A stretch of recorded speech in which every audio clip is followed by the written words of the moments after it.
bonjour à tous, bienvenue dans les rendez-vous de l'Esprit de campagne toulousain, qui est la déclinaison de l'émission Esprit de campagne que Jean-Luc Mélenchon a inaugurée pendant la campagne présidentielle. Et donc nous allons avoir quelques rendez-vous pendant la campagne législative à Toulouse, où Jean-Luc a réalisé de très bons scores et où, sur la 4e circonscription, nous avons une chance aujourd'hui de remplacer le Parti socialiste et plus généralement les partis traditionnels pour représenter nos concitoyens.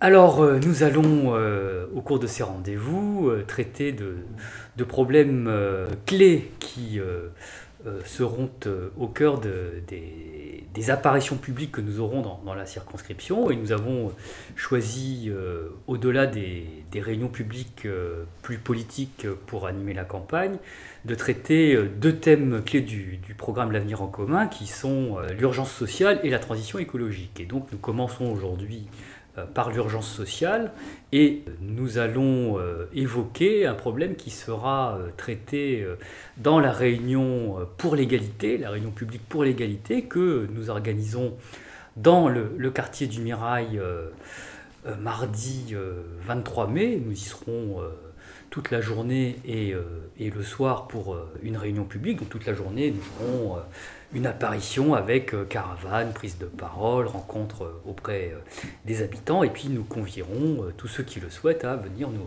rejoindre le soir pour parler de l'égalité dans un quartier où les inégalités et le chômage ont explosé. Alors, quand on parle d'inégalité, il faut être extrêmement précis si on veut sortir des slogans traditionnellement brandis par les uns et par les autres. Les inégalités, c'est tout d'abord les inégalités de revenus.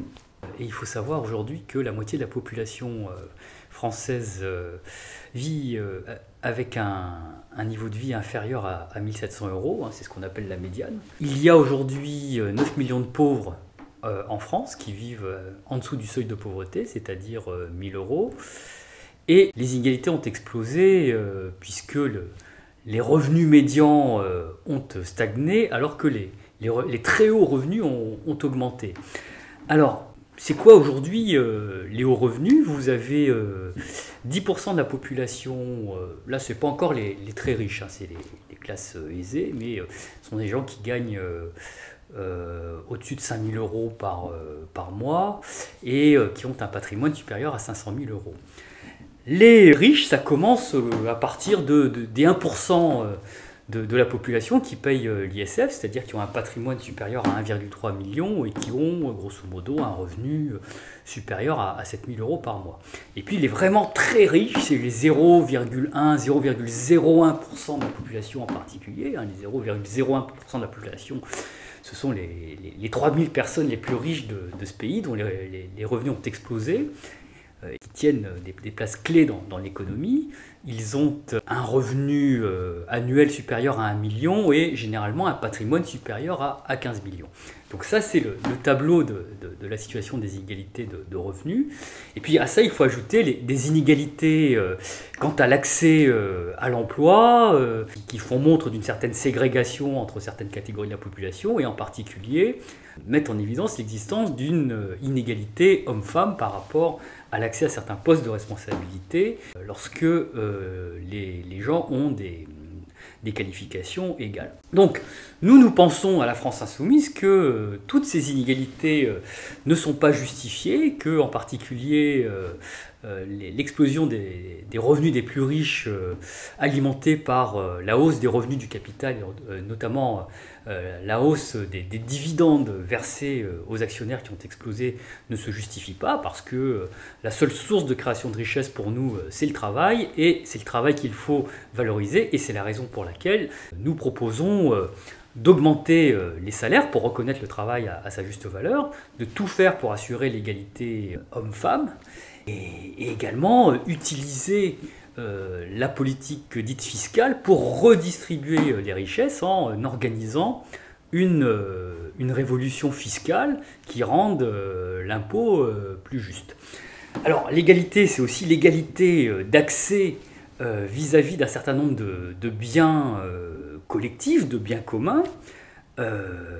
la santé publique, l'éducation. Et à cet égard, il est scandaleux que les collèges de Badiou et de Bellefontaine aient été fermés dans cette circonscription.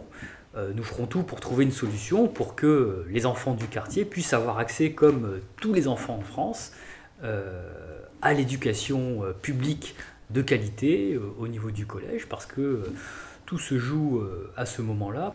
Et puis, c'est également la possibilité de gérer la partie socialisée du salaire dans une sécurité sociale qui assure le financement des prestations sociales dans des caisses qui sont gérées par les représentants des salariés et les syndicats. Et donc nous sommes attachés à ce modèle pour financer la sécurité sociale santé et puis le régime de retraite par répartition. Et donc à la France Insoumise, nous avons toute une série de propositions pour aboutir à une sécurité sociale intégrale, un remboursement à 100% des prestations santé. Nous sommes favorables à la retraite à 60 ans parce que les entreprises se séparent des salariés aujourd'hui en moyenne à 59 ans. Donc il est logique de mettre la retraite à 60 ans avec un retour aux 40 annuités.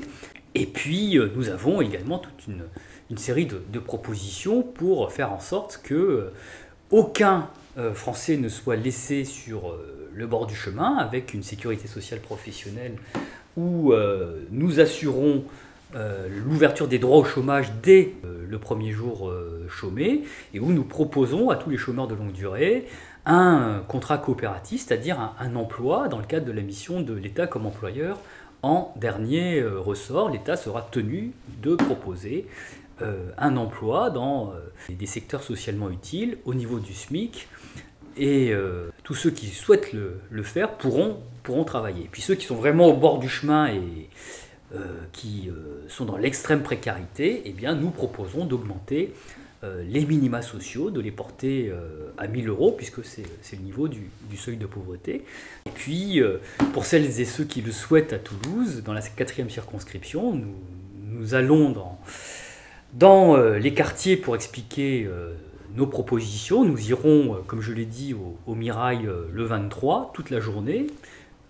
Et le soir, nous inviterons toutes celles et ceux qui souhaitent nous poser des questions à venir débattre avec nous et là prendront la parole des responsables d'associations, des membres de l'économie sociale et solidaire, des militants qui œuvrent dans l'action sociale et nous verrons que avec vous, eh bien, nous pourrons, si nous remportons les élections législatives, eh bien, mettre en œuvre un certain nombre de choses pour améliorer la situation du plus grand nombre.